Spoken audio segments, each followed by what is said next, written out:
My name is Sally. I've been married for 3 years and still can't have children. My husband and I both work, but the husband who was kind before we got married is somehow cold now and never helps with the housework. I don't know why it turned out this way. If there's a reason, it's probably anger towards me for not being able to get pregnant easily. Or maybe he was always like that. But now that we're married, I can't help but think it's my fault for not seeing it. But the problem isn't just that, it also lies with my husband's family. My father-in-law passed away when my husband was in college, and he graduated from college while working part-time jobs. He has a sister, Anna, who is quite selfish and graduated from college with the support of her mother and my husband's income. But Anna, the selfish sister, was happy about her brother John's marriage. "I'm so happy to have a sister-in-law," she said. I was also happy to have a sister-in-law and wanted to get along, so I enjoyed shopping together when invited. But Anna, skilled at making requests, would always look at my wallet wanting to eat something delicious every time we went shopping. I'm on your side. So, it's better if you listen to my requests. But once you're married, life becomes separate. So, I thought it was only for now and accepted Anna's selfishness. However, it got worse after marriage, and even my mother-in-law started to rely on my wallet. "Come over this weekend, dear. And when you do, buy these," she'd say, sending a note with a list of a large amount of food written on it. Just the snacks would cost over $100. Plus, there were things like flour, sauce, and sugar. I thought she could buy them herself, but the note would add, "Don't buy cheap sauce, get this brand," referring to high-end products you'd wonder are used in luxury restaurants. Well, I'm driving there, so it's okay. I thought about it and bought them, but the money never came back. The total comes to this much, I'd say, presenting a receipt that easily exceeded $400. "Oh, is that so?"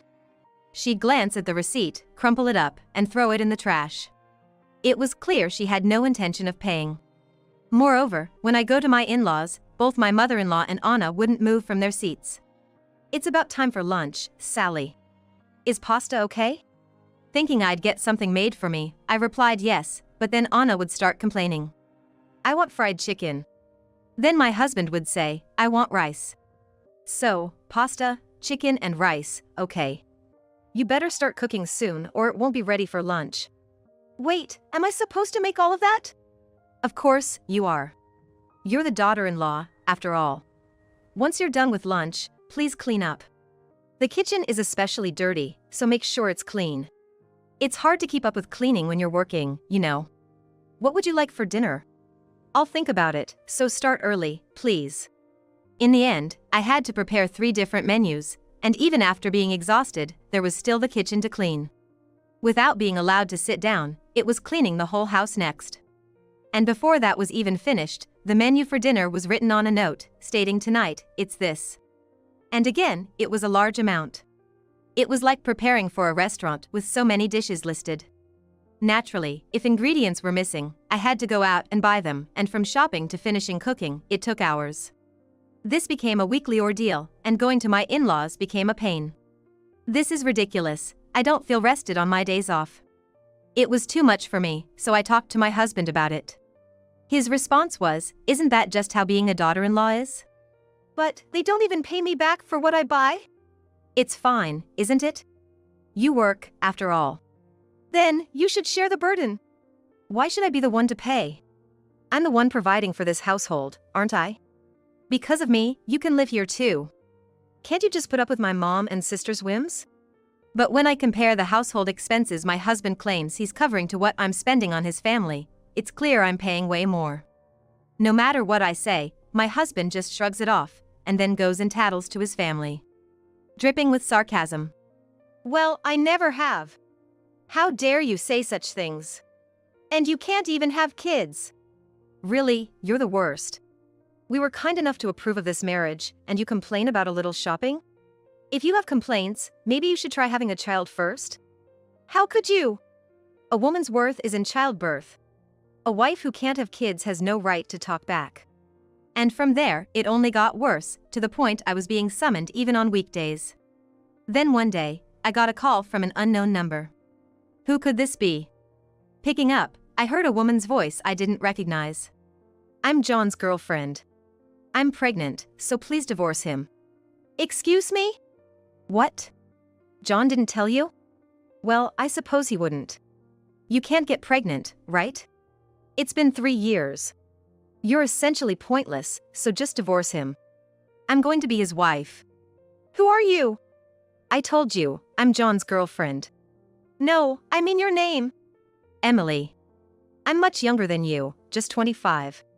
And I got pregnant right away. Marrying me would make him happier. Huh. So, divorce him, okay? I can't just. If you're telling the truth, I need to talk to my husband. The answer will be the same. He knows about it. Even his mom and sister know. Laughing, she hung up, staring at the disconnected call. I couldn't make heads or tails of it. This must be a prank.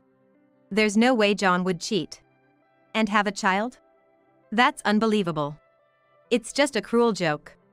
I tried to brush it off, but at dinner, I brought it up, trying to make light of the situation. Got the strangest call today. Your girlfriend telling me she's pregnant and asking for a divorce. Said her name was Emily.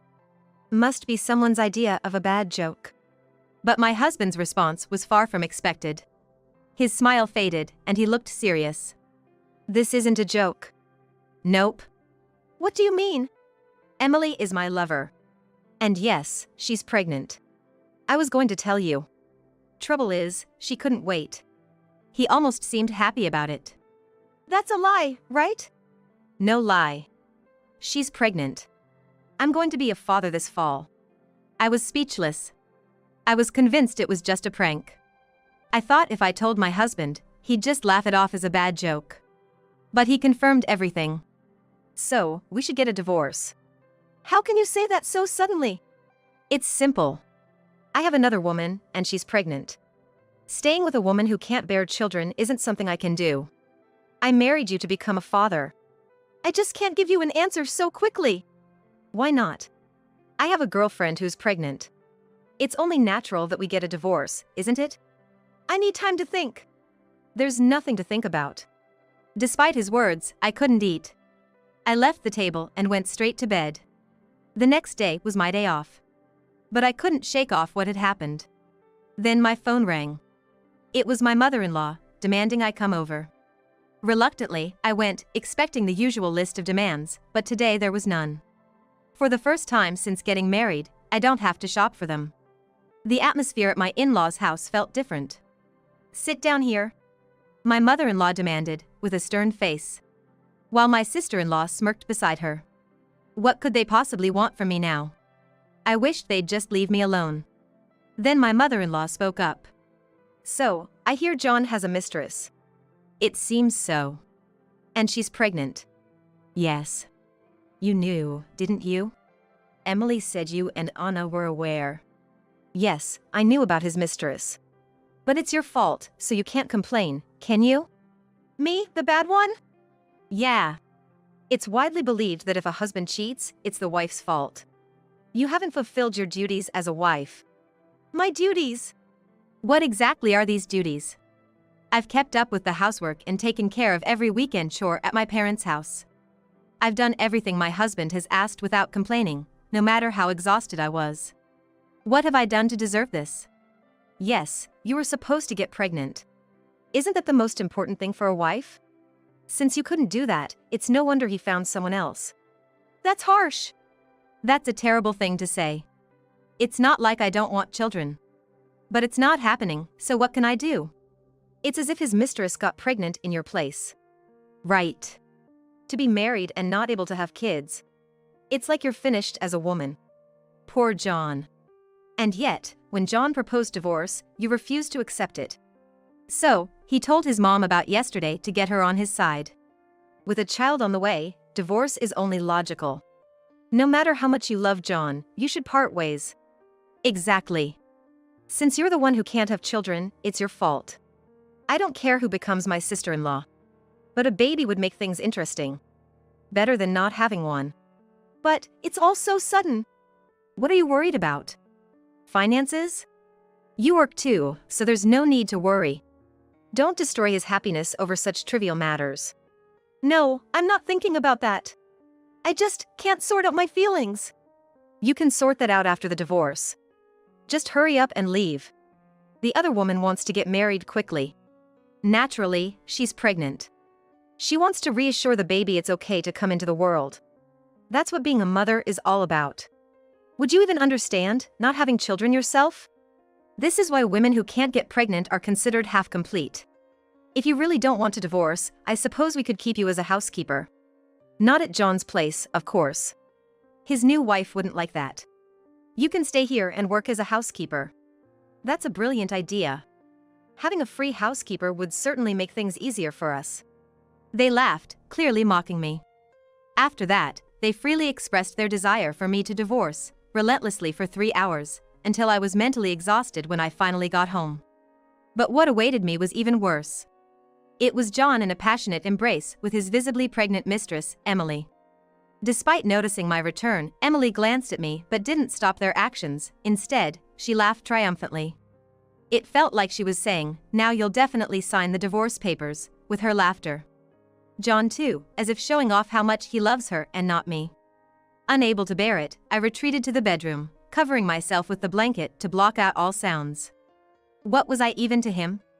After being treated so terribly, why can't I decide to divorce? Why do I keep putting up with this? Despite all my patience, it's clear he doesn't understand. Do I intend to live like this for someone who treats me this way? The more I thought, the deeper I sank into despair, feeling pulled into the whirlpool of my thoughts. When I finally saw a way out, I heard the front door close. Emily must have left. I went into the living room. John was sprawled on the couch, looking satisfied. My feelings towards him were nausea, hatred, loathing, and finally, decisiveness. "I'll divorce you." John smiled triumphantly. As if he had one. Finally decided, huh? Get the divorce papers. We'll have a divorce ceremony at my parents' house this weekend. Divorce ceremony? Yeah. There's a section on the form for witness signatures. Why? We don't have to go all the way to your parents' house to do that, do we? We need people to approve the divorce. It's a hassle to write it at home and then find someone to approve it. If we do it at my parents' house, they can sign it right there. It's more efficient, and we can proceed with it immediately after. I see. She'll be happy about it too. She's been saying she wants to get divorced quickly because she's pregnant. Let's do it this weekend. All right, this weekend then. With that, I returned to my bedroom, covering my head with the blanket again. John left the house with light footsteps echoing behind him. He's off to report to Emily, isn't he? Despite the heaviness in my head and feeling suffocated, I fell asleep. A week has passed since then. Ever since, John and I have only had formal conversations, and we slept in separate rooms. It felt more like we were strangers living under the same roof rather than a married couple. I guess I've managed to sort out my feelings somewhat, as I no longer felt like crying. It was the night before our supposed divorce. My mother-in-law and sister-in-law came to our house. "Hey, Sally." Startled by the aggressive ringing of the doorbell, I opened the door to find my mother-in-law grabbing my arm. "I have something I want to ask. I'm coming in," she declared without waiting for an invitation. "What is your father, Sally?" "What do you mean by what is he?" "I just got a call from your father." "From my father?" "Yes, he said Sally had informed him about the divorce." "Yes, I did." "He wouldn't tell me why, just kept saying it was his fault for not being enough. So, I asked what the reason was." "Oh, I see." "So, I told them it's true you haven't been enough. You haven't been able to have children for 3 years. Then, I felt sorry and apologized, but the real issue came after I hung up. When I mentioned your father, they heard Smith and realized your family was the Smith conglomerate with a net worth of $2 billion. With that said, she took out her smartphone and showed it to me, and there was an article with the headline. "This is your father?" "Yes, that's correct." "I had no idea you were the daughter of a conglomerate." "Well, it's just that my father is wealthy, not me. I thought that was obvious." "Don't joke with me. If your parents are wealthy, it means you'll inherit the fortune when your father passes." "Huh? Is this true, Sally?" "Well, yes, my father is wealthy, but that doesn't mean I'll just inherit everything." "Why not? It's your parents' estate, it's supposed to come to you." "I didn't know about this, So when they asked about the divorce reason, I said it was because my son's mistress was pregnant. That's the truth, so there's no mistake. Then your father was shocked to hear about the mistress. And he didn't expect his daughter couldn't get pregnant. He said it was understandable that you were getting divorced. That's exactly the case, so there's no issue. There is a big problem. You're a daughter of a wealthy family. Yeah. Now we can eat more delicious food, go to high-end restaurants, and you can buy us brand-name clothes. Huh?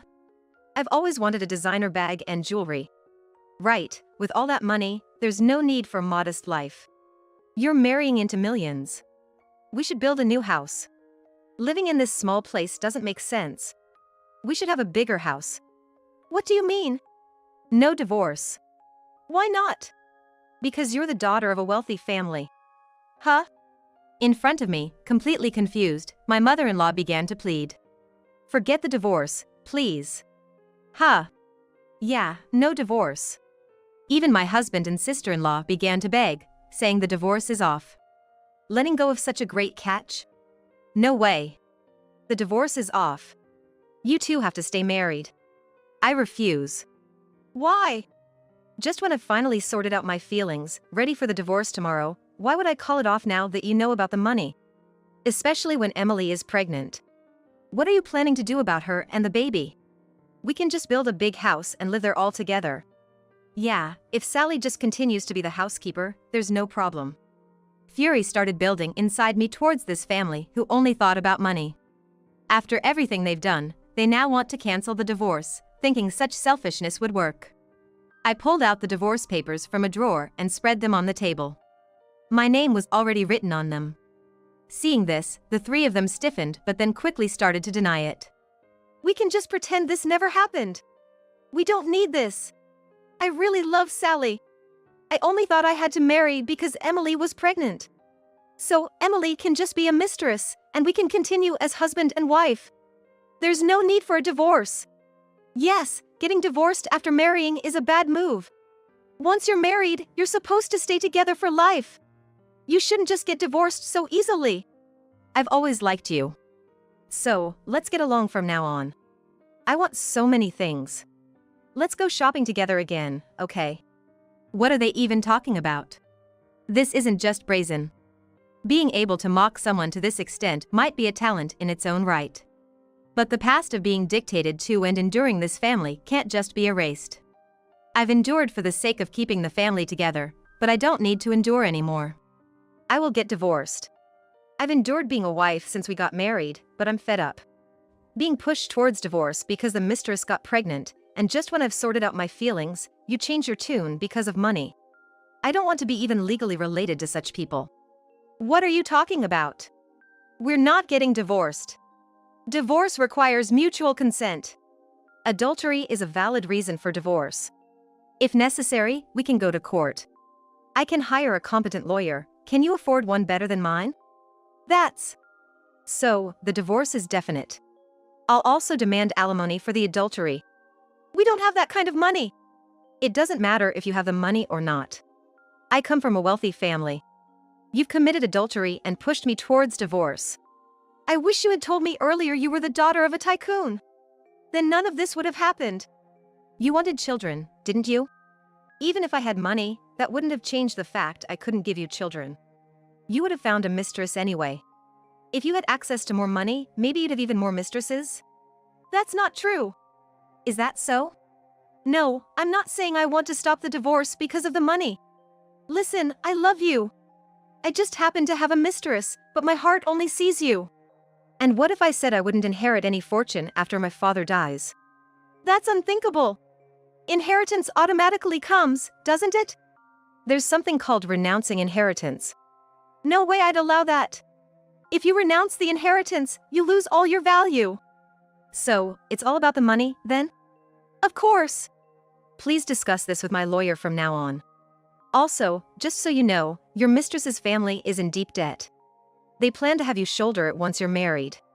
How do you know that? It's natural to investigate my husband's mistress. I wanted to know who I lost to. Thanks to that, I felt quite satisfied. Now, you'll have to deal with tens of millions in debt. Have fun with that, especially with a baby on the way. I'm sure you'll have a delightful life." With that, I left my husband and his family behind. A month later, my ex-husband, John, came to my parents' house. When John saw me, he started saying something outrageous. "Let's start over, Sally," he said, out of the blue. "Weren't you married to Emily?" "No, we didn't get married." "Oh, why not?" "She was eager to marry, wasn't she?" "After that, I asked her about the debt. She told me it was just as you said, tens of millions in debt. She said now that we're getting married, you'll help me pay it back. That's ridiculous. Why should I have to pay off her debts?" "Oh, even with a child involved?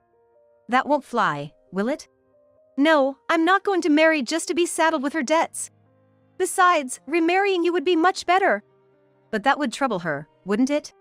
"If it really comes to marriage, she can stay as a mistress. Then if you pay off her debts, everything will work out, right?" "How selfish." "It's not just me saying this. Mom and my sister agree. It was decided in a family meeting." "A family meeting, huh?" "You're a millionaire's daughter, it should be no big deal for you, right?" "Indeed, such an amount of money is no big deal. But the important thing is, I have no intention of paying for someone I've divorced." "Why didn't you say earlier your parents were wealthy?" "I've said it multiple times. The wealth belongs to my parents, not me." "But the money would come to you eventually." "Unfortunately, my father knows that money can change people, just like you. That's why his will states that upon his passing, the entire estate will be donated. I agree with this, and so do my siblings." "Why would you do that?" "If I can fend for myself, there's no need to accept things I don't need." "That will is invalid." "What are you, a stranger, talking about?" "Rich people, I just can't understand. With that money, you could live comfortably." "That's exactly where the mistake lies." "So, you're saying you're poor then?" "That's right." "I'm not interested in a woman like that. A poor you isn't worth remarrying," John said as he prepared to leave. Which I didn't mind at all. "But let me tell you something. I own my company. It's still small now, but I'm planning a business that can grow in the future." "Is that so?" "But there's no guarantee it'll succeed." "I'm not interested in you then." "No, if you do become wealthy, then I might consider remarrying you." Laughing, John showed his true colors, so I showed him my smartphone screen. "Do you know what this is?" "It's a smartphone." I tapped an app on the screen. And immediately, security guards came and apprehended John. "What's this?" "Tapping this sends security guards to me. They're stationed at my house, so they arrive quickly. You better not come near my house again, even if I become wealthy." As I laughed, John was thrown out of the premises. After revealing everything to his family, John was berated by his mother and sister for not remarrying. They asked him what he would do now, but he said if he went to my house, he'd only be chased away by security, so he had no choice but to give up. The mistress demanded marriage, but when faced with her debts, he refused, saying marriage and the child were separate issues. However, John adamantly denied any responsibility. Thanks to that, he was sued for child support by the woman. Furthermore, after I demanded alimony from him, his mother and sister kicked him out, refusing to share in his misfortune. They had said the family should overcome this together, but his mother and sister refused to draw the short straw. In the end, he moved into a shabby apartment, struggling with day jobs and part-time work, barely making ends meet. After leaving John, I found a new partner and enjoyed fulfilling days in both my work and personal life. My company is now on track, and my wealth is increasing. I'm heading towards being a wealthy individual without relying on my parents' inheritance. Take that.